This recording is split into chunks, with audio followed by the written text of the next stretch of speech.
اور پاکستان تواتر کے ساتھ اپنی امیج بلڈنگ کی بھی کوشش کر رہا ہے، اپنے آپ کو as a geo economic state کے طور پہ بھی پروجیکٹ کرنا چاہتا ہے. پھر FATF کی جو ایشوز ہیں وہاں پر بھی شاید یہ پاکستان کو ہیلپ کرے. تو پاکستان تو میرے خیال ہے کہ ان تمام چیزوں کی وجہ سے اس کو اگری کر رہا ہے، اور انڈیا کے ساتھ بھی وہ فنکشنل ریلیشن شپ چاہتا ہے، کیونکہ اگر ہم کوریڈور اسٹیٹ ہیں تو ہمیں کم از کم فعال تعلقات چاہیے اپنے ایسٹرن اور ویسٹرن بارڈرز پہ. کیا انڈیا اس کو اس طرح سے پازیٹیو لائٹ میں ریسیپروکیٹ کرے گا؟ ابھی مجھے ایسا کوئی انڈیکیٹر نہیں نظر آتا. تو اس سلسلے میں ابھی کوئی موقف تو سامنے نہیں آیا ہے حکومت کا یا کہیں اپوزیشن کے کسی شخص کا اس بارے میں؟ نہیں، حکومت کی جو دفتر خارجہ کے ترجمان نے تو اپنا موقف دیا ہے.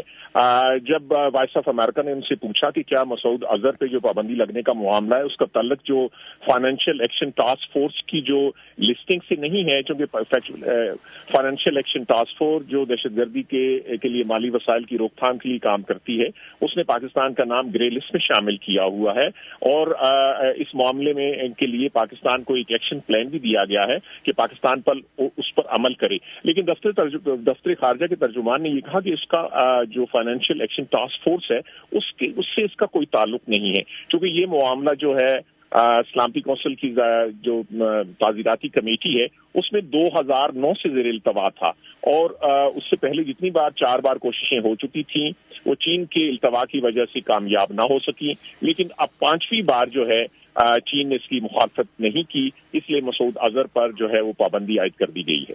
بہت شکریہ محمد جلیل آپ کا. تو یہ ہمارے نمائندے تھے اسلام آباد میں جو تفصیل سے بتا رہے تھے کہ پاکستان کے دفتر خارجہ کے ترجمان کا کہنا ہے کہ کالعدم انتہا پسند تنظیم جیش محمد کے سربراہ مسعود اظہر پر اقوام متحدہ کی تعزیراتی کمیٹی نے پابندی عائد کر دی ہے، اور اس کے بعد مسعود اظہر کے اثاثے منجمد کرنے کے ساتھ ساتھ ان پر سفری پابندیاں بھی عائد کر دی گئی ہیں. اور اب کچھ اور خبریں.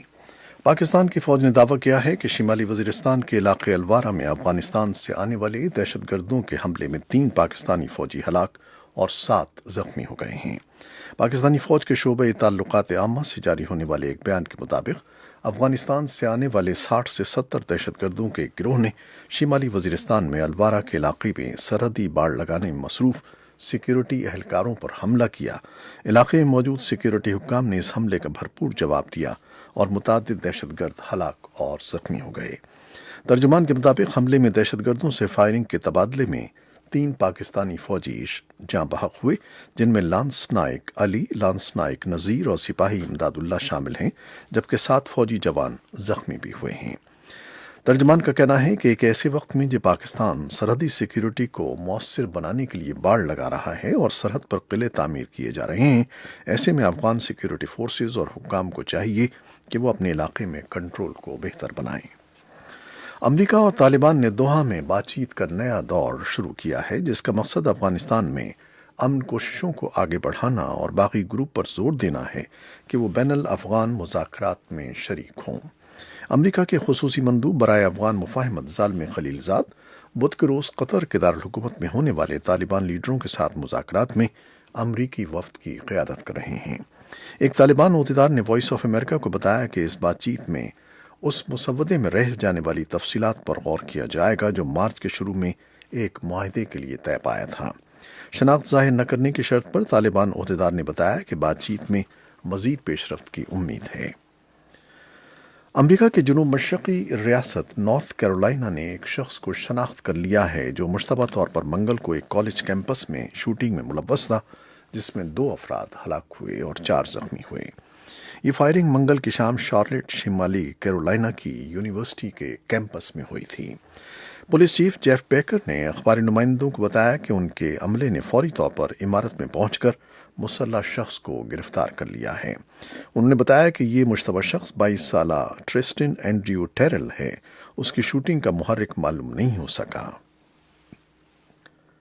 اور امریکہ کے اٹارنی جنرل ولیم بار بدھ کے روز امریکی قانون سازوں کے سامنے رابرٹ ملر کی اس ماہ جاری ہونے والی ایک رپورٹ کے بارے میں سوالات کے جواب دیں گے، جس میں سن 2016 میں صدارتی انتخابات میں روسی مداخلت پر تحقیقات کی گئی تھی.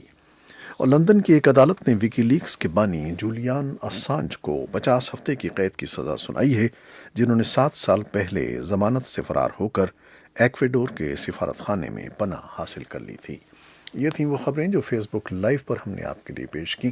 ویب سائٹ اور ریڈیو پر ہمارا یہ 1 گھنٹے کا نیوز شو جاری ہے. ہمارے ساتھ رہیے گا. فیس بک لائیو سے اجازت لیتے ہیں. اللہ حافظ.